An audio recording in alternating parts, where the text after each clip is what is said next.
Product is the new marketing, and design is at the center of what keeps your app users coming back. But what are the defining traits of a great user experience, and how do you deliver one? Well, gaming is a great place to start because guess what? People love them. It is the experience that sets the bar, and it's the blueprint we can all learn from, which is why we're going to learn today from my guest. She's a user experience UX evangelist, Dahncke. She's also a senior UX designer at Mainframe Industries, a pan-Nordic game venture that has studios in Helsinki and Reykjavik. She has a long record in design, deep passion for all stages of product development. And get this, her mission, right? Jazz, you want to transform the way we work by helping studios nourish and maintain user-centric design culture. That is quite an ambition. Great to have you, first of all, Jazz. How are you doing today? Hey, Peggy, thanks for having me. And yes, I'm really into what I'm doing. I want to change the world, actually. I was going to say, you want to change the world. Yeah, there you go. I do, yeah. It's my mission, user-centric design. I have to ask then, why do you want to change the world?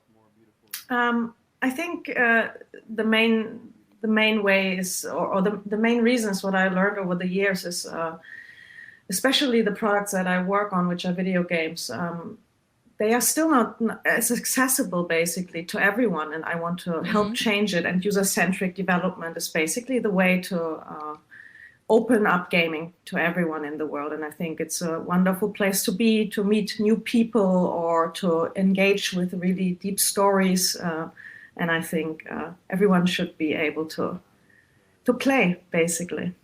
Well, that's interesting because, you know, what happened, right, in the pandemic, I don't want to always go on about it, but everyone went to games. The numbers were stellar. You can't even describe the growth, you know, 70, 80% growth. But the coolest thing was that people who said they weren't really gamers, they started to identify themselves as gamers. And so to your point, you know, it was all age groups, all demographics, not just the usual suspects. So there's a lot of sense in trying to make it more inclusive.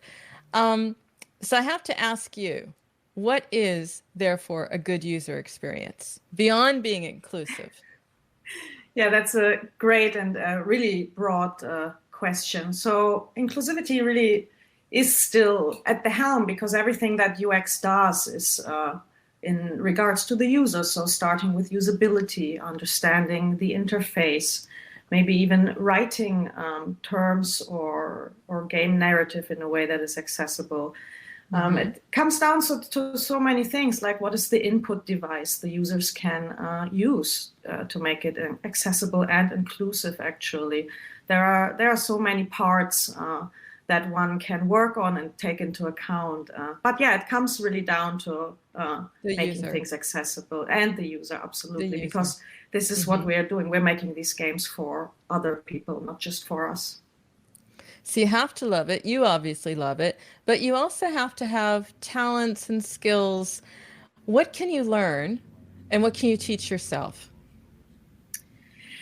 Well, you can do, nowadays there's really great education around game design and games user experience or UX in general. There are many industries that use UX. It's really been driven by Apple, right, in the past 30 years pretty much. And there are a lot of different courses and schools that you can also attend online to learn the basics of Gestalt psychology, which is one of the fundamentals of UX design. It's all about how do we process informations as humans, and so how can we make digital products accessible through human-computer interaction, for example. Those are the basics. That is the stuff you can learn.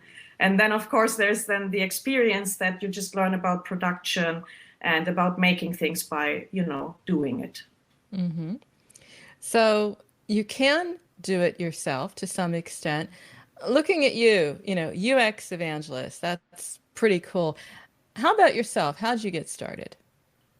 I actually have a basic bachelor's degree in communication design. I think I graduated in 2006. So the basics of graphic design are really the same principles of user experience in a way. So I started working on actually analog media, which is magazines, books, but also then digital one, which is the websites. And, in a way, everything follows the same principle, the way that you lay out the information, how it is accessible to the people, yes. So Some kind of I have you have an yeah, education. yes. What was your degree in, or did you have to study? I studied, and it's a Bachelor of Communication Design, I think, if I remember. Okay. We learned about iconography, layouting, the basic tools like Photoshop, InDesign, yes, everything that's needed to create any kind of product, actually. So here we are, working a decade in the games industry, creating engaging experiences. What's the one trait, talent that you think has allowed you to succeed? Because from that, we're going to understand what others need to succeed. What's done it for you? Well, of course, I've loved games all my life. So specifically this industry I seeked out because I kind of come with a lot of knowledge that I just acquired, by being a gamer. However, what really kept driving me is just these experiences that I had myself when I was younger, and how I specifically how I connected with people over them. So in multiplayer games like MMOs, I think, there's just really magic in it. And it just kept me going, really. Yeah.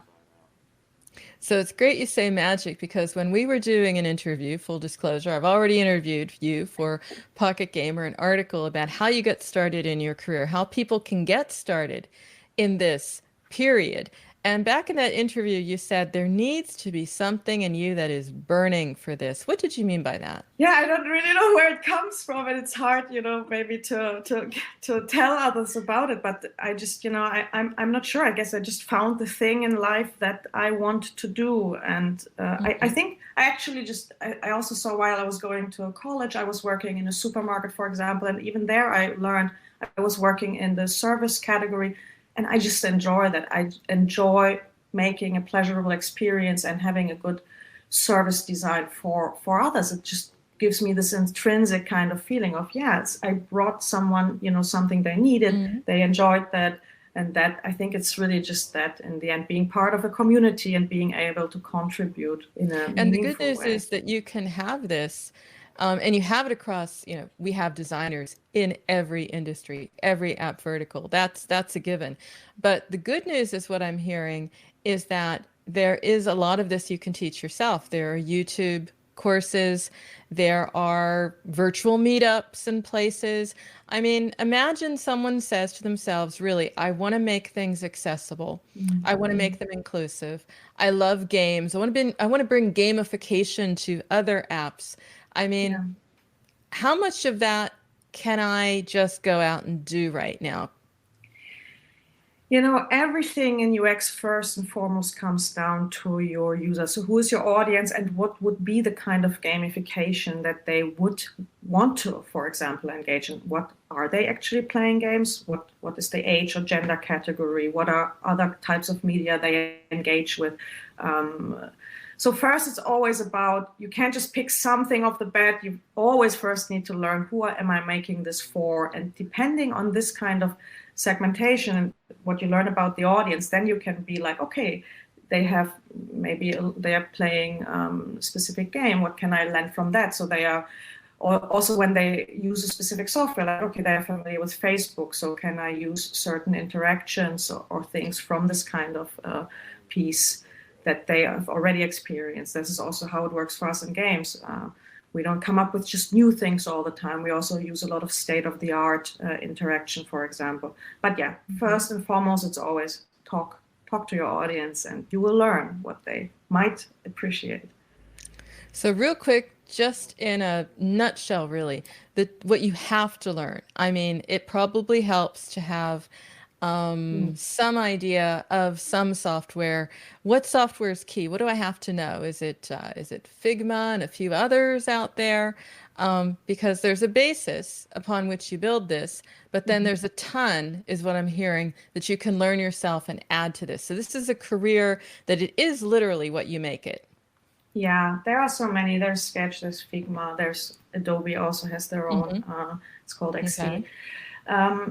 It really comes down to you. Nowadays, there are even so many more have been in the last year. So it's a really moving market, like regarding this type of software, and they all have very similar features actually, and only branch in specific ways that they differ. It's really up to you. I would really say, try all of them and see which one fits your needs the best. Because some, for example, offer some type of animation while others don't, but they might have other tools. For example, in Figma, it's really easy to share with the user, maybe a mock-up you make that is interactable and you can actually test right away with someone something. I think that is available even in the free version. I'm not 100% sure. But so it comes down to what are the features that I need for the product that I'm trying to make. And all of them come, I think, with a free trial. So it's really worth figuring it out, maybe even together with your team. Who else is going to collaborate on this? What fits us the best? Mm-hmm. Well, of course, you work on your own as a designer, but you work also in a team. So I do want to get to that. We do have to go to break right now, but we are going to talk about, okay, we talked about how you got started. Now we're going to talk more about how that works with a team, with marketers, with engineers, with people in data science, and other things like that, because that's a journey in itself. But we do have to go to break, Jas. So don't go away, listeners. We'll be right back after the break. Mobile Presence, sponsored by CleverTap, a leading engagement and retention platform, will be back after this message. Hey, we are back at Mobile Presence. I'm your host, as always, Peggy Ann Saltz. We have UX experience design evangelist, Jas Dahncke. Jas, before the break, we were talking about what started you on your career path. What are the talents you need? What are the skills you need? But of course, it's a journey you share with a team. You work with marketers. You work with a ton of other disciplines across the company. What does a UX designer need to be a contributor to this process, part of this process? Yeah, that's a really great question because, for us as UX designers, it really comes down to facilitation and listening. That is a huge part of our job.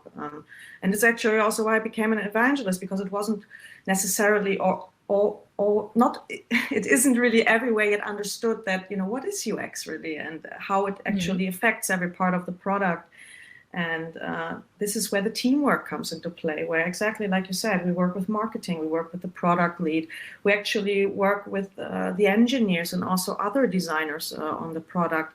And it's all about that we talk together, we facilitate learnings, we learn together about the user.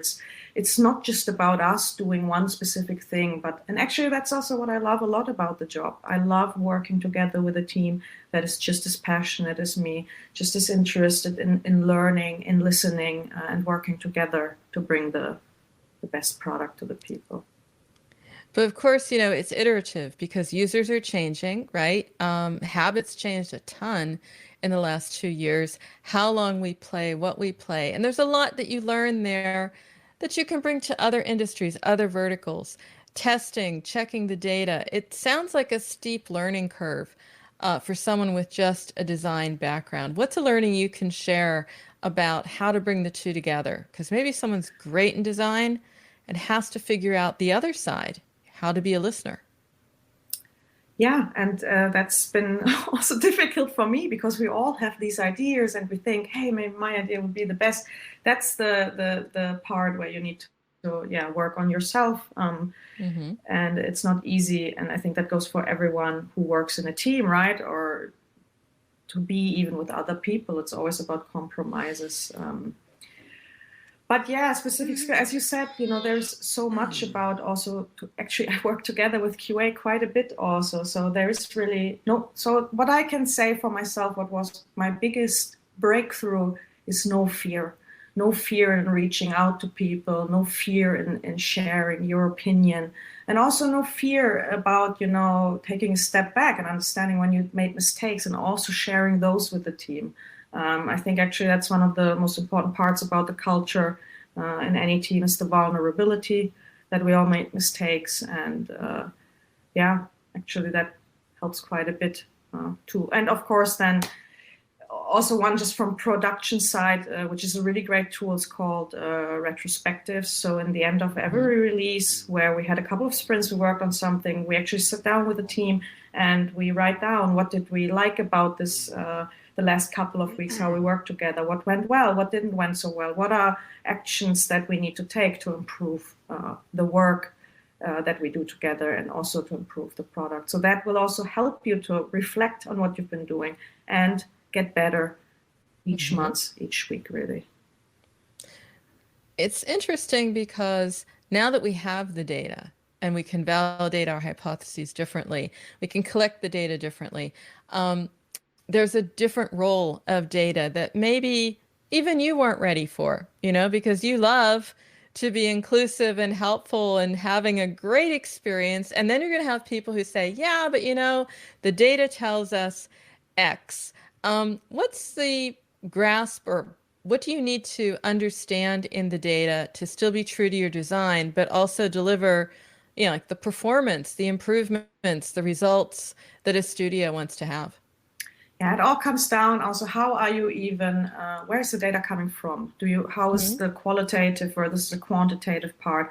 So, and it's really difficult. The quantitative part is basically how many have maybe an issue, or how much does something occur. And then the qualitative part, where we go and actually interact directly with the player or user and ask them, why did this occur? How did they feel about it? So that will clear up a lot. So this is where these different kind of data points kind of need to work together, because just having a set of data doesn't necessarily also just tell one thing. That is where you need to bring these two together to just make better assumptions. And what helps then in validating these assumptions are, these kind of rapid ways of prototyping and testing, maybe with a small sample, to be like, hey, was our assumption now correct? Did it improve what the users told us or not? So these are the kind of tools that help, because, more than not, and this is also another learning of being a UX designer, more than not, you get it wrong. That's just how it is, because it is in the end first an assumption. Only if you roll it out to a bigger sample of users, you will truly know what might be going on. So we have an overview, which is what I wanted. What's some of the talents? What are some of the traits that you need to make it in UX design to work with marketers? Getting started. What's a no-go, or what's a must-have when you're trying to get started? Just in a nutshell, to leave our listeners, to leave our audience with a feeling of, yeah, this sounds like what I want to do, or I want to switch to this for my career. What is an important point or an important piece of advice you can leave us with? Just like anything in life, if you want to commit to something, maybe do it in the way first where you can experience it, do an internship, do some online courses, just something that sets you up, okay, this is how this day-to-day work will be, and does this fit me or not? So what are the ways that you can try that actually out for yourself? If you are an open person that really loves learning and loves to listen to people and work with others, surely this is the place to be. And if you feel like you yourself even have been underrepresented and feel like you can make a difference, go for it. That's what I love when you say that. It's like, yeah, let's go out, all of us now, go out and be UX designers, make those experiences better, because some of them still are pretty bad. Yeah. I have to say, for me, everyone that I work with, it doesn't matter in what discipline they work, they are part of our design process. We have very open feedback channels. Everyone in our company can give feedback and gives us good ideas. I think that is just a big thing about, I never feel alone in what I do, because I know that I cannot do it by myself. So that's why I love it's a big part, I think, of UX and involving others. And it empowers them too. And I think it's beautiful. Well, I wanted to have you here because I also wanted the marketers out there to understand how to work best with you. Overall, it's probably a learning process. If you had to rate marketers currently, give them a scorecard on how far along they are in understanding how to bring design into product. Give me a ranking, a scorecard. How far is it? I'm actually very happy. I would I would actually maybe on a 1 to 10 scale, I would be at an 8 with that. Like looking at the entire industry, I mean, at least the companies I've worked at, I work so closely with marketers and specifically on the research parts that back in the days were actually only a marketing discipline for some reason. But nowadays it's so much closer and we are all involved. So I really love just working on features together with them. They help me do the questionnaires. They run their own learnings about the users or the players. So you need to bring those back to us. Like we are on the same team, basically. There is no marketers and designers as separation. They are a team, if not the most important one in the company. So whatever you will do that will help that relationship will set you up for success. Well, there you go. And product is the new marketing. So not a better way to end this possible that I can think of, Jas. Thanks so much for sharing. And yes, I mean, you are someone who is giving and you love to share and you are an evangelist, of course. What's the best way to keep up with you? Maybe, after the show, throughout the week, how can people connect? Maybe compare portfolios, whatever. What's the best way? I think the best way is actually just add me on LinkedIn and drop me a message, usually online. Then we can see if maybe we have a call or so. I love mentoring and helping people. If you have any kind of topic you want to talk about or how to get started in the games industry or what is UX design, just drop me a line. Awesome. Well, that's how we connected. So there you go. Exactly. It works and you do respond. As I said, Jas, thanks so much for sharing. And of course, if you want to keep up with me throughout the week, find out more about how you can be a guest or sponsor on Mobile Presence, then you can email me, peggy@mobilegroove.com is where you can also find my portfolio of content marketing and app marketing services. Of course, you can also catch up with me on LinkedIn, connect on Twitter, and you can also check out this and all earlier episodes of our show by going to WMR.fm, or you can find our shows on Amazon, iTunes, Stitcher, Spreaker, Spotify, and iHeartRadio simply by searching Mobile Presence. So don't also forget video. That's why we're here, Jas. Video powered by The Groove on YouTube. So many ways to enjoy this episode.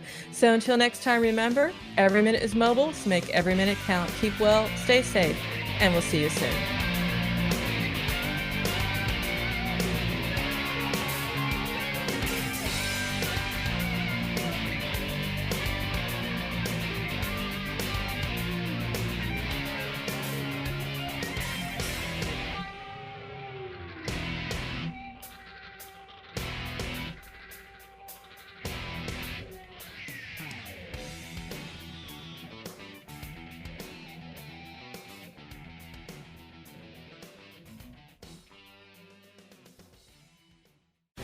The opinions expressed on this program are those of the guests and hosts and do not necessarily reflect those of WebmasterRadio.fm's management or sponsors. Any rebroadcast or redistribution without authorized consent of WebmasterRadio.fm is prohibited.